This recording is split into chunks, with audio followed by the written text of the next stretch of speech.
What's going on, world? It's yours truly, Mazi Mutafa, Executive Director of Words Beats in Life. Welcome to Wednesday Wisdom with Mazi Mutafa. We break down my journey building and sustaining an impactful nonprofit here in Washington, D.C. As I said, I'm the Executive Director of Words Beats in Life, and every Wednesday at 4 o'clock or so, I plan to go live right here on our YouTube channel to share experiences, answer your questions from my experience, and to build a set of guiding ideas grounded in culture, creativity, and community. I'm not here to give you the answers, just my own experiences for better and for worse. I should warn you uh, that very few of my friends or even peers take my advice, so proceed at your own risk. I have a phrase that I live by, which is everyone has something to say, but not everything that anyone has to say is always worth listening to. So take what's good for you and reject what doesn't feel right. If you haven't already, hit the subscribe button and click the bell so that you don't miss a new episode. It helps us grow our community on this platform and amplify our work in arts education, creative employment, cultural diplomacy, centering marginalized voices, and promoting the culture. I expect episodes to be around 20 minutes or so. So uh, it's not going to be super long, but hopefully it'll be useful. If I can make it to episode 10, we might just have something worth paying attention to. If you got questions about nonprofit leadership, fundraising, youth programming, or how we use hip hop to change lives, drop them in the chat. I respond live in real time. This space is for you. So today, I want to talk about the process of making an idea real. So I've been operating Words Beats in Life for the last 23 years, and I started it as a conference at the University of Maryland my junior year. And I would love to say that I was the brilliant person that had the idea for hosting a hip hop conference at the University of Maryland. I wasn't. I actually was given the idea by a mentor my freshman year in college. His name is Sophia Robb. And I asked my mentor, what was the one thing he wished he had done when he was the president of Black Student Union? He said, I wish I'd created a world-class hip hop conference that brought people from all over the world to the University of Maryland. And so 2 years later, when I became the president of the Black Student Union, I decided to do the one thing my mentor said that he hadn't. So I created a 6-day hip hop conference in the first year and a 7-day conference in the second year. And this was to be kind of my legacy project. Like a lot of student leaders, I really wanted to do something that would leave an impression and kind of leave my mark at the University of Maryland. The beautiful thing about this story is, though I describe myself as starting, I start one with crediting the person whose idea it was. Two, the name of the conference. At first, the first year was called the Hip Hop Conference, and then thanks to the then president of the freshman, what was it called? The Freshman Leadership Council, Mike Spence. He actually gave it a name, which is Words Beats in Life. Actually, his very first idea was just straight jack the title Beats Rhymes in Life. And I was like, we just go straight jack the title? We can't even remix it a little bit? And he was like, you know what? Make that Words Beats in Life. And I'm proud to acknowledge that he was a part of the journey, in part because now he's a working lawyer who graduated from Howard University with a law degree and is out there fighting the good fight. But the journey to create this organization had multiple iterations, had multiple folks who inspired it, but also people that contributed along the way. And I think that that's especially important to acknowledge because even though for the few people that know what Words Beats in Life is, they might give me the individual credit for starting it. I always point to all the people that helped along the way. So there are actually 4 co-founders of Words Beats in Life. Myself, Shatisha Jackson, Kaniko Abdul Malik, and Steve Legerfo, all of whom were seniors after I graduated. And so the original idea for Words Beats in Life, and this is also important in the formation of a thing, the original idea, you have to be flexible to the idea that it could change. So the original idea for creating Words Beats in Life as a nonprofit was to just continue that hip hop conference, because that was the extent of my vision. The idea that this was a great 6-day and then 7-day event. How do we continue that? My answer was to create a nonprofit. And the only reason why that was my answer was because in the second year, Dominic Painter, who was then the executive director of the Midnight Forum, DC's first hip hop nonprofit, was a part of our hip hop career fair where he introduced me to this idea of a nonprofit. I was like, what is a hip hop nonprofit? And he started to tell me about the after school programming they ran, how much work they had done, the church where they were located at. And so I thought, well, we could create a nonprofit just to try to raise money to continue to do this conference at the University of Maryland. And then I was really fortunate that Donna, who became the president of the Black Student Union the year after I graduated, decided that she had been involved enough in the planning of the two previous conferences that they didn't need the help of alumni. They would continue the conference themselves. And so in the interim between when I graduated and the next conference, um, I had a conversation with Kaniqua Abdul Malik, who was at the time a business major and needed to literally write a business plan for an idea. And she was like, why don't I write a business plan for Words Beats in Life? We can create this nonprofit. And so literally she had a paper due and we had a project that needed some infrastructure and some thought to it. And so she did the original business plan.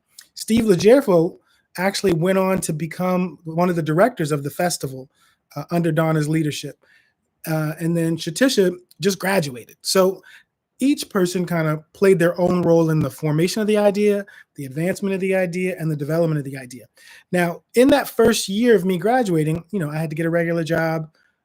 Like a lot of people who graduate, didn't really necessarily have a plan. And Words Beats in Life was supposed to be my charitable give back, something I would do on the weekends to work with artists to volunteer their time, to give back to the community, to teach young people who were interested in learning about the things that the artists had expertise in. Well, what Kaniqua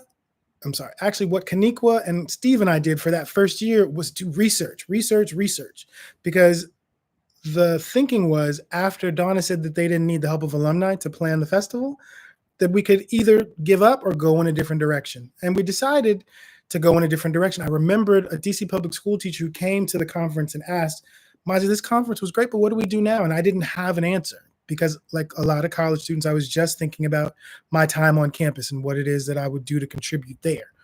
And so that birthed the first program of Words Beats in Life, which was then called the Saturday Arts Academy. The Saturday Academy was supposed to be a program that happened once a month at the Benning Park Recreation Center, now renamed the Woody Ward Recreation Center over in Southeast. And the vision was to create a magnet program that young people from all over the city would come to in order to get access to these classes. Now, one thing about bringing a program to a community that you're not from is every community has its own culture, has its own process, has its own ways of existing in the world. And I didn't know at that time the DC young people didn't necessarily travel to other neighborhoods for anything. That if it wasn't to go to school, that they would often not go to another neighborhood.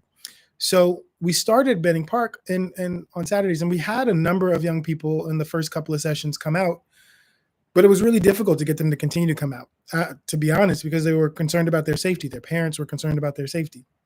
So then we refocused and said, well, if we can't be a magnet program, can we be the kind of program that the young people who live here in this neighborhood already using this recreation center would want to come to?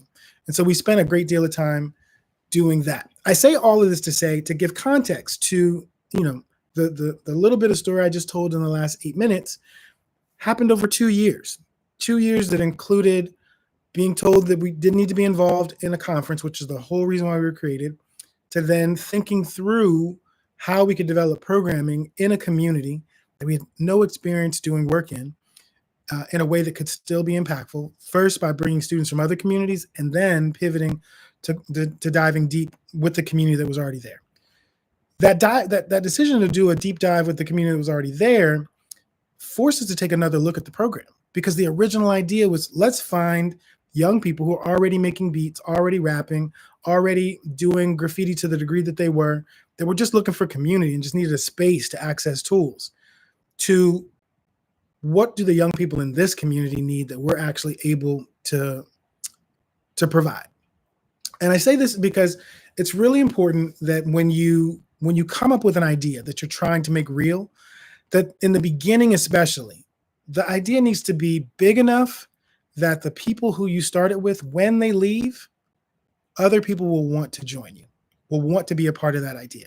Because I didn't say this, but after that first year of the research on what creating a nonprofit could look like, all of the founders, except for me, graduated, and most of them lived other places. So they transitioned back to where they lived or moved into other career paths like law. And so at that point, I was faced with an opportunity. I could say, well, you know what? This was a good idea. The people that started with me, they're not here anymore. So let's just call it a day. Or to say, are there other people who would want to be involved in advancing this idea? And I was really fortunate because the founders helped me build something, to create something, to think through an idea that could be big enough that other people would want to get involved in it. And I think that's really important for you as an entrepreneur, whether you're a young or established entrepreneur, to think about how big can your idea be? Who can be enthralled, excited, invested in its growth and development? And are those people that are already doing their own thing that could bring that thing to what you're doing? Or are they willing to take a step away from that thing they're doing to commit the time, effort, and energy to the project that you're building? I got really fortunate. Literally in the very first, like once we had focus group tested our curriculum on a couple of existing programs, shout out to Facilitating Leadership in Youth, Breaking for Bernie, which is a nonprofit that used to exist, doing arts education, and they raised money to support their program by hosting B-Boy Jams. I worked at the Maya Angelou Public Charter School with one of its co-founders, and got a chance to witness Breaking for Bernie. We added a graffiti element to that. So early on, collaboration, finding people that are doing similar work was a real priority. But at that very first event, I met a gentleman by the name of Corey Stowers. He came to Breaking for Bernie because he was an active graffiti writer, and he came and saw our program.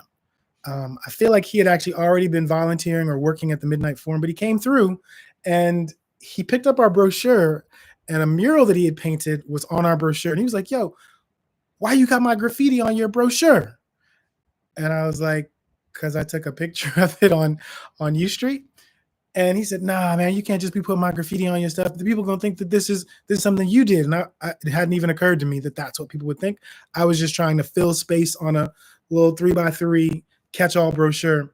But I was really fortunate because Corey was very generous. He decided, rather than be mad at me or beef with us, he said, "Well, let me show you what I can do, and let's figure out if I can bring my talents to Words, Beats, and Life." And so he was one of the first people to really join our staff, bringing all of his decades of relationships in the graffiti community to bear to help establish the organization. We were also fortunate because during the hip hop conference back at the University of Maryland, I had been reached out to by a Howard University student by the name of Goldie Patrick, who was already hosting her own events called the Ghetto Tea Party. And she was doing this thing that was gender-based for girls, that was hip-hop related, because Goldie's from Detroit, and so she's repping the D everywhere she goes, even at Howard University. And so she wanted to be able to bring her expertise around creating safe spaces for girls to be able to learn and build community to a larger audience. Because just like me, she was a student who was an undergrad doing this as a project for the community, but not necessarily building a vision for what it could be outside of Howard's campus. So she decided when she graduated that she was also willing to bring her talents over to Words, Beats, and Life, and inform what the academy was doing. Now, Goldie wasn't. She became one of the first, not the first, but one of the first academy directors. There's so many amazing people who in those formative, tough early years who joined us. Folks like Karan Turner, folks like Jamel Muhammad, also known as DJ One Love, folks like DJ RBI, who was our very first instructor at that very first workshop we did at the Benning Park Recreation Center. And he was one of the instructors at the second Words, Beats, and Life Festival at the University of Maryland. So literally, I had worked with him as a single pop-up event to then him being the very first instructor that we reached out for the classes. Before him, though, I had worked with a graffiti artist named Jamal Reed. Jamal actually did the very first graffiti workshop we did at the Maya Angelou Public Charter School at Breaking for Bernie. Why do I list all these names? One, because it's important for you to understand that the work that Words, Beats, and Life has done in Washington, D.C. didn't come out of nowhere, number one. Number two, that there were people whose names are not necessarily known to you, if you know anything about Words, Beats, and Life, that are affiliated with the history beyond probably Corey, Goldie, and RBI, whose names I've shared in those early years. But it's important to acknowledge that each of them brought decades of experience, decades of relationships to the table to be able to make what was created in the beginning possible. I would love to say that everything we did for the entire time that they were with us worked out. It didn't. It didn't for different reasons. Over our 23-year history, we've almost closed 3 times, mostly because we're often, as a nonprofit, waiting on money. So we'll talk in future episodes about the challenges of building a nonprofit that is funded by government or funded by foundations, funded by individuals, funded by corporations. How do you build a really healthy budget that makes your company sustainable and healthy? So one of the things we did in the very beginnings when talking with Kaniqua about the business plan she was going to write was deciding what kind of business we were going to be. Are we going to be a nonprofit? Are we going to be a for-profit? Are we going to be a corporation, a sole proprietorship? And so we decided to become a nonprofit for a few reasons. The first is because we believed that the work that we were doing needed a subsidy. Most people who hear about nonprofits think, oh, that's a business that doesn't make any money. That's not what a nonprofit is. A nonprofit basically means when your company makes money, you cannot personally put it in your pocket as profit. You can have a salary. Your board can decide to give you bonuses. But if there's money left over, it stays in the business. It doesn't go in your pocket. That's the biggest difference. And the idea that when people give you money, they can write it off on their taxes. So they have an incentive to share their resources with you. Usually in a for-profit, when someone gives you money, it's because you're providing them a service or you're providing them a product. Many people who give to nonprofits, they give because they're charities and they can write it off on their taxes or they believe in the mission of the work. So we decided to do that model. Over the years, I've met many people, and I'll talk about them in future episodes, who decided they didn't like the nonprofit model. They wanted to make sure they could put money in their pockets to take care of their families and do all that good stuff, which there's no judgment in that. I think that there's some real benefits to having a for-profit model. There's real benefits to having hybrid models that are both nonprofit and for-profit. And we're going to talk about the values of each of those in future episodes. If you got questions or comments, if you're just joining, feel free to drop them in the chat. I'm here to be able to share my own experience and to name and give credit to the folks that have helped us along the way in our journey. One of the things that'll be important for you to decide in the creation of your business or organization is what is the product or service that you provide? And is it the kind of thing that the market could sustain on its own, meaning it is valuable enough to other people they'd be willing to pay for it? Or is it the kind of thing that some people would be able to pay for it, but some of the people you want to serve would not be able to pay for it? So it's going to need a subsidy or for you to do it for free or for a reduced price. So deciding what kind of a model you want to build. We decided we didn't want cost to be a barrier. We wanted to help young people who often couldn't afford the kinds of things that we wanted to provide, or schools that couldn't afford the things we wanted to provide, because we were coming out of an experience where arts education especially was underfunded, under-resourced, under-thought of as useful for schools. So we decided to create an alternative learning environment called an academy in a community-based space. Over the years, we've done things like create products like T-shirts, mugs, stickers, all kinds of things. But that wasn't the case when we first started. We were, though, a T-shirt before we were an organization. Why? Because when I was a junior and a senior at the University of Maryland, I created these T-shirts with a design by famous University of Maryland alumni, Aaron Magruder.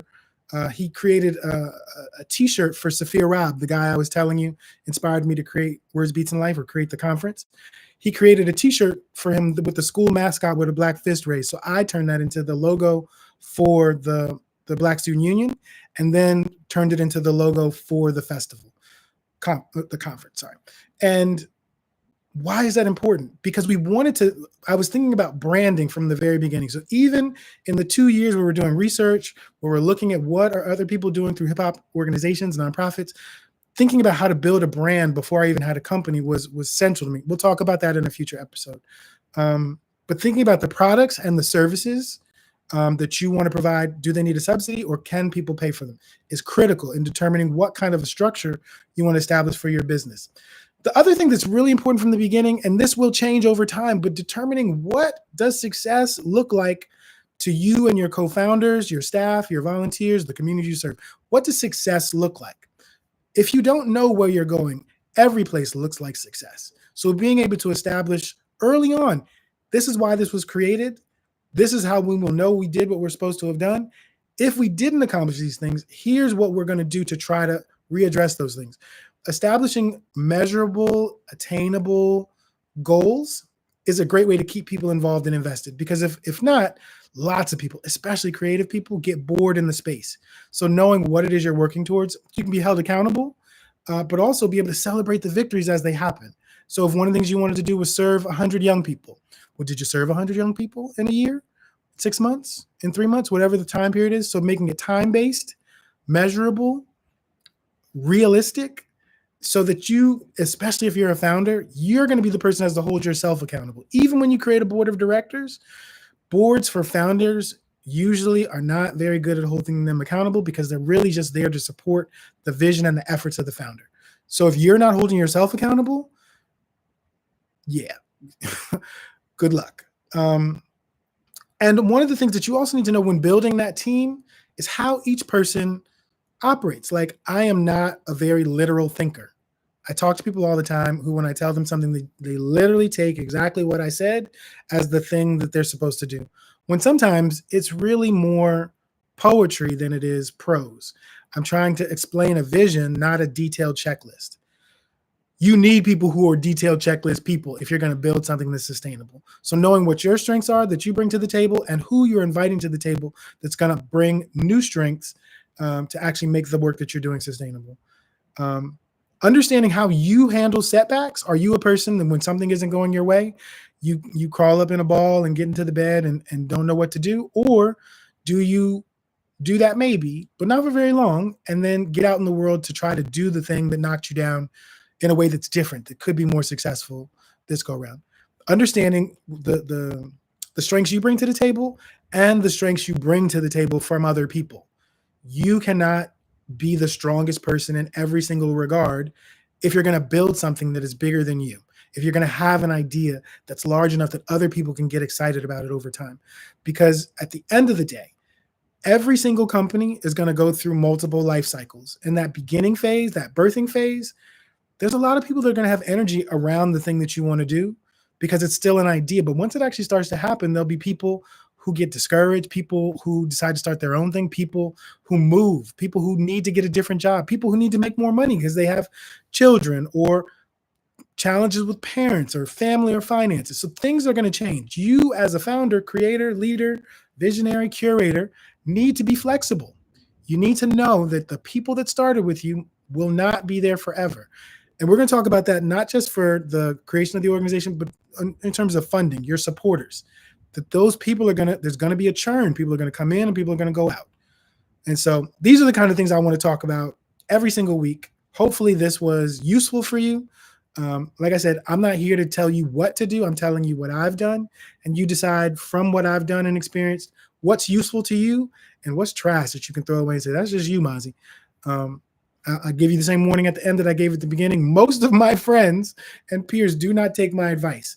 But can I tell you this? Giving advice is something, especially if you're a person that's got ideas, you should always do. Because one of the things that giving good advice does is it makes it an idea that you can give to yourself.